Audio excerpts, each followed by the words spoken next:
Artinya, lebih dari 2000 tahun lalu, manusia sudah tahu bahwa bumi itu bulat. 2000 tahun lalu orang sudah membuktikan bahwasannya bumi ini bulat. Tetapi bumi datar jauh lebih tua dari 2000 tahun itu, sehingga gairah atau semangat yang mengatakan bahwa ini loh, sudah 2000 tahun loh bahwasanya bumi bulat ini ditemukan.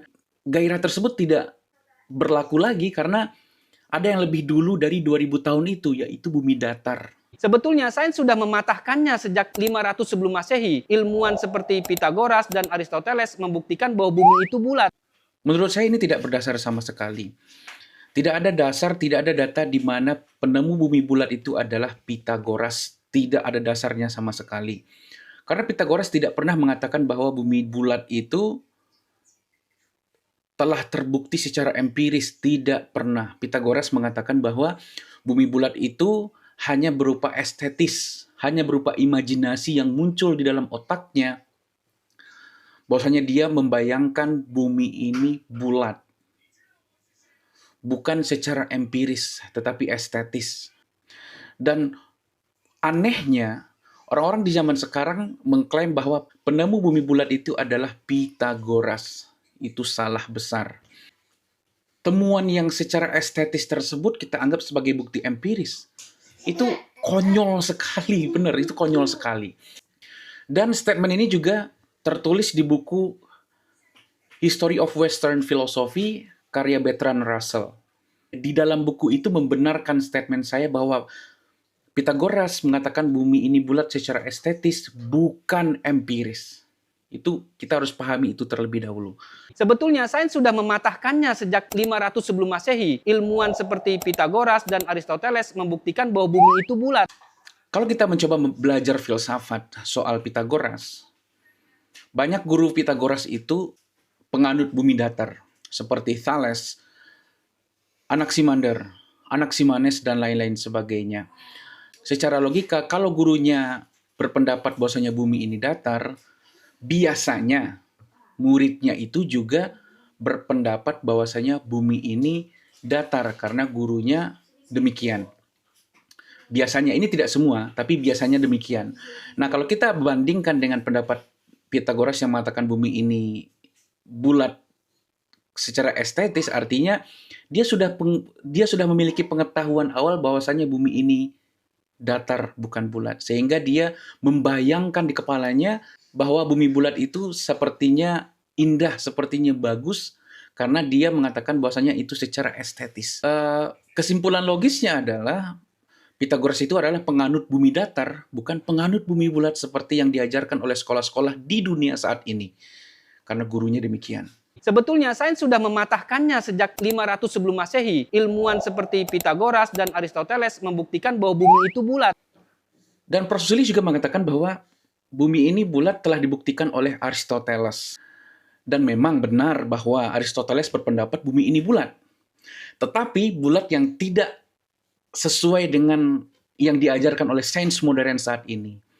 Aristoteles berpendapat bumi ini bulat, tetapi dengan sistem geosentris, bukan sistem heliosentris seperti yang diajarkan oleh sekolah-sekolah modern saat ini.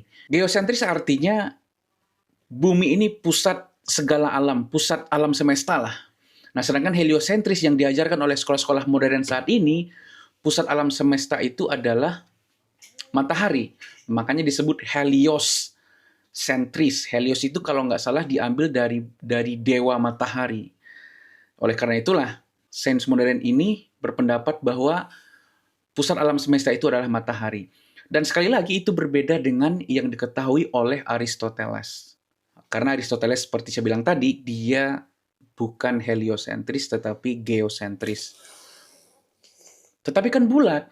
Iya memang bulat. Pada saat itu memang Aristoteles berpendapat bahwasanya bumi ini bulat, tetapi geosentris, tidak berputar, tidak berjalan mengelilingi galaksi Bima Sakti, tidak mengalami inklinasi juga, seperti yang diajarkan oleh sains modern saat ini. Seluruh ilmuwan antariksa sedang berdusta. NASA, Departemen Astronomi di perguruan tinggi, guru-guru geografi tanpa terkecuali. Mereka menganggap gravitasi adalah ilusi. Antartika sebagai tembok es yang tidak bisa ditembus. Dan kita bisa baca sebenarnya terserah mau baca di artikel atau di internet atau di ChatGPT misalnya, bagaimana sih teori gravitasi itu? Dan sekelas Newton, penemu teori gravitasi itu tidak tahu dari mana asal gaya gravitasi ini. Walaupun dia mengatakan bahwa gravitasi itu ada, tetapi dia tidak tahu asalnya dari mana. Dan itu gravitasi. Bahkan Newton pernah digugat, pernah dicemooh oleh para ilmuwan di zaman itu bahwa Newton membawa teori mistik. Karena dia percaya itu sains tetapi tidak tahu asalnya dari mana. Dicemooh oleh ilmuwan pada saat itu. Dan Newton berusaha memperjelas dari mana asal gaya tersebut. Saking mentoknya Newton saat itu, Newton bilang bahwasanya gravitasi itu asalnya dari ether atau energi ether lah, orang bilangnya begitu. Dan kita tahu sains modern sampai sekarang tidak tahu energi ether itu apa, asalnya dari mana. Padahal energi ether itu pertama kali muncul oleh Aristoteles. Dia mengatakan bahwasanya ada suatu energi yang bisa menggerakkan ini semua, tapi dia tidak tahu itu asalnya dari mana. Ya kalau orang beragama akan bilang bahwasanya energi itu dari Tuhan. Tetapi orang saintis di zaman itu tidak peduli dengan Tuhan. Dia bakal bilang, itu energi kelima yang tidak tahu asalnya dari mana. Bahkan Newton bilang itu dari ether. Dan dicemooh oleh orang di zaman itu. Karena Newton dianggap membawa teori mistik di dalam teorinya. Dan itulah teori gravitasi yang kita anggap zaman sekarang. Apakah penganut bumi datar tidak percaya bahwasanya teori gravitasi itu ada? Ya, saya tidak tahu. Tapi kebanyakan mereka memang tidak percaya bahwasanya teori gravitasi. Tapi menurut saya, jujur apa adanya bahwa teori gravitasi itu ada, dan seperti Newton, saya tidak tahu asalnya dari mana. Ya, itu faktanya. Bumi berbentuk bulat bisa dilihat dengan menghilangnya kapal di lautan. Bayangan bumi saat gerhana bulan selalu bulat. Rute jalur pesawat terbang yang melengkung. Konstelasi langit terlihat berbeda di tiap belahan bumi. Orang yang mengikuti teori konspirasi ini sudah tahu bahwa ada orang yang sengaja ngezoom pakai kamera yang zoomnya super jauh, dan kapal yang tenggelam tersebut muncul kembali di frame tersebut. Sehingga statement yang kapal itu tenggelam akibat lengkungan bumi sudah tidak relevan lagi dengan video-video tersebut. Sepertinya udah banyak lah orang yang tahu video ini.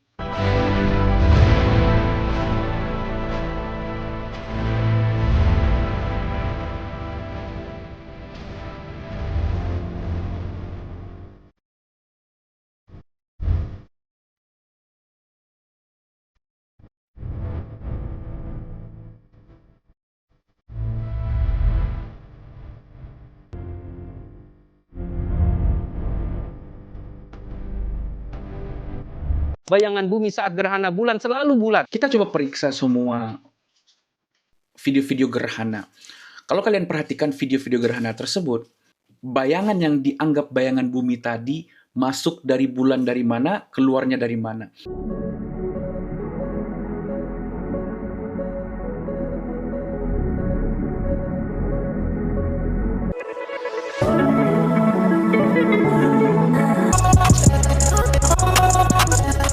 Seharusnya kalau dia masuk di arah jam 12, keluarnya di arah jam 6. Atau masuk di arah jam 9, keluarnya di arah jam 3. Artinya dia lurus. Tetapi semua fenomena gerhana bulan, bayangan tersebut masuknya dari mana, keluarnya di mana. Masuknya di jam 11, keluarnya di jam 3. Atau masuknya di jam 12, keluarnya di jam 4. Ini kan tidak logis sebenarnya, tetapi fenomena ini ada. Sepertinya kita harus periksa kembali sains yang diajarkan oleh seluruh guru-guru kita, seluruh dosen-dosen kita di dunia pendidikan. Bayangan bumi saat gerhana bulan selalu bulat. Rute jalur pesawat terbang yang melengkung. Konstelasi langit terlihat berbeda di tiap belahan bumi. Rute pesawat yang selalu melengkung. Saya rasa lengkungan rute pesawat ini tidak membuktikan apa-apa, karena menurut saya, mau bumi itu datar, mau bumi itu bulat, ya akan melengkung juga ujung-ujungnya. Jadi saya rasa ini statement yang tidak relevan sama sekali. Tetapi ada statement yang menurut saya keliru. Entah keseleo lidah, entah apa, saya nggak tahu. Tapi beliau mengatakan begini, yang perlu dibulatkan itu bukan bumi, tapi logika kita. Jadi, yang perlu dibulatkan itu bukan bumi, tapi logika kita. Padahal beliau jelas berpendapat bahwasanya bumi ini bulat, tetapi dia juga mengatakan bahwasanya tidak perlu bumi ini dibulatkan. Ini kontradiktif sebenarnya. Ya mungkin keseleo lah. Kita anggap ini keseleo lidah aja gitu. Bahkan survei menunjukkan sebagian anak muda mulai meragukan bentuk bumi bulat. Ada satu hal yang sangat menggelitik. Untuk menjadi penganut bumi datar harus memiliki doktrin utama, yaitu seluruh ilmuwan antariksa sedang berdusta. NASA, Departemen Astronomi di perguruan tinggi, guru-guru geografi tanpa terkecuali. Dan saya sangat mendukung keraguan ini karena memang keraguan ini penting supaya kita tidak gampang dibodohi oleh yang dianggap ahli, yang dianggap saintis di zaman sekarang ini. Dan keraguan tersebut harus kita cari tahu kembali kebenarannya, apakah keraguan kita itu berkesimpulan bahwa bumi ini bulat atau berkesimpulan bahwasanya bumi ini datar. Dan kita harus mencari lebih banyak soal ini. Logika kita harus jalan, memahami teori-teori yang disebarkan oleh orang yang dianggap saintis, orang yang dianggap ahli tersebut. Untuk menjadi flat earth atau bumi datar, dia harus punya doktrin bahwa seluruh ilmuwan antariksa telah berdusta. Seperti NASA, Departemen Astronomi di perguruan tinggi, guru geografi tanpa kecuali. Dan kita jujur saja, dengan keterbukaan informasi saat ini, banyaknya video NASA yang kontradiksi, statement-statement yang paradoks, terus atraksi-atraksi yang menimbulkan banyak kejanggalan, banyaknya green screen, banyaknya gerakan-gerakan yang susah diterima oleh akal sehat, dan lain-lain sebagainya. Fenomena-fenomena ini menurut saya wajar orang ragu terhadap institusi tersebut. Karena sekelas mereka membuat video seperti itu wajar. Atau jika itu real life, seharusnya video itu tidak terjadi. Seharusnya fenomena atau keanehan itu tidak terjadi jika itu real. Sama seperti video sekarang ini nih. Gerakan-gerakan seperti ini kan real. Tidak ada rekayasa di sini. Kalau direkayasa pasti ada aja yang flicker misalnya, atau gerakan tangan yang aneh, atau kelihatan green screen sedikit misalnya. Dan itu biasa karena bukan real. Mereka dibuat di studio. Dan itu wajar. Fenomena-fenomena aneh seperti itu wajar membuat orang tidak percaya sama sekali. Atau minimal menimbulkan keraguan untuk tidak percaya terhadap institusi-institusi yang dianggap beliau tersebut adalah kompatibel. Sekali lagi, wajar banyak orang yang tidak percaya. Kenapa hoax ini muncul lagi? Menurut University of Melbourne, hal ini disebabkan pertama, perkembangan dunia digital media sosial mempercepat penyebaran hoax. Kedua, ada ketidakpercayaan pada ahli dan institusi. Muncul rasa bangga kita menemukan kebenaran tersembunyi sebagai bagian dari anti-mainstream. Statement ini sepertinya masuk akal karena memang pembuat hoax terbaik itu adalah penguasa. Kalau di politik, kalau di ilmu pengetahuan, pembuat hoax terbaik itu adalah ahli atau saintis. Ini sama saja, tapi statement ini saya kutip dari Rocky Gerung. Waktu itu dia berada di acara Indonesian Lawyers Club, dia mengatakan pembuat hoax terbaik ini adalah penguasa. Dan saya mengaitkan atau menurunkan statement tersebut ke ilmu pengetahuan, yaitu pembuat hoax terbaik itu adalah saintis. Pembuat hoax terbaik itu adalah ilmuwan. Pembuat hoax terbaik itu adalah ahli. Kenapa demikian? Karena mereka bisa memonopoli kebenaran seenaknya, sehingga kunci kebenaran itu bisa dia pegang dan dia monopoli seenaknya, sehingga orang yang berbeda pendapat akan dianggap teori konspirasi, tidak sekolah, dan lain-lain sebagainya. Saya tidak mengatakan semua ahli itu adalah pembuat hoax, tetapi dia berpotensi membuat hoax secara sempurna sehingga statement-statement atau penemuannya akan dianggap kebenaran oleh banyak orang. Dan ini berbahaya. Kalau kita tidak cross-check kembali, ini sangat berbahaya karena memang andaikan penelitian itu merugikan kita dan kita anggap itu sebagai kebenaran, that is stupid. Kita harus menganalisa kembali, ngecek kembali bahwasanya apakah benar yang disampaikan oleh ahli tersebut. Nah, begitupun soal konten bumi datar ini, banyaknya para saintis yang merugikan masyarakat dari skala kecil atau skala besar, sehingga banyak orang yang ragu terhadap kredibilitas dari saintis, dari para ahli, dari institusi tersebut. Bayangan bumi saat gerhana bulan selalu bulat. Rute jalur pesawat terbang yang melengkung. Konstelasi langit terlihat berbeda di tiap belahan bumi. Di video itu ada kalimat penutup yang menurut saya top. Menurut saya setuju dengan kalimat itu. Dia mengatakan bahwa Di era informasi yang terbuka saat ini, jangan cuma percaya, tapi diuji, dipikirkan, dan dipahami. Saya setuju dengan statement ini, 100% saya setuju dengan statement ini. Kalau kita tidak menguji, memahami, dan memikirkannya, kita akan gampang ditipu oleh orang, kita akan gampang ditipu oleh ilmu pengetahuan, kita akan gampang ditipu oleh guru-guru kita. Sehingga statement ini saya rasa 100% saya setuju banget. Dan harus begitu. Sehingga orang-orang yang berpendapat bahwasanya bumi ini datar pun, dia melakukan itu karena dia memikirkan kembali, menguji kembali teori-teori yang diajarkan di sekolah, dan mencoba memahami antara kedua bumi untuk membandingkan, mengkomparasi mana sih yang logis, mana sih yang tidak, mana sih yang masuk akal. Kan itu fungsinya kita memverifikasi sains itu.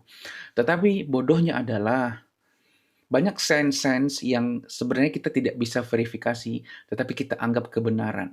Padahal empiris itu semangatnya adalah kita yang verifikasi, kita yang memahami, terindra oleh indera kita, itu empiris. Kita yang mengalaminya sendiri. Bukan pengalaman orang yang kita anggap empiris. Ya, sah-sah saja sebenarnya. Pengalaman pribadi itu jauh lebih tinggi daripada pengalaman orang yang kita anggap empiris. Mungkin itu komentar saya. Jika kalian ingin berpendapat, kalian ingin berdiskusi, kalian ingin berdebat, silakan di kolom komentar. Jika ada komentar yang bagus, akan saya buatkan versi videonya, akan saya bahas. Apa pendapat kalian? Drop your comment. Thanks.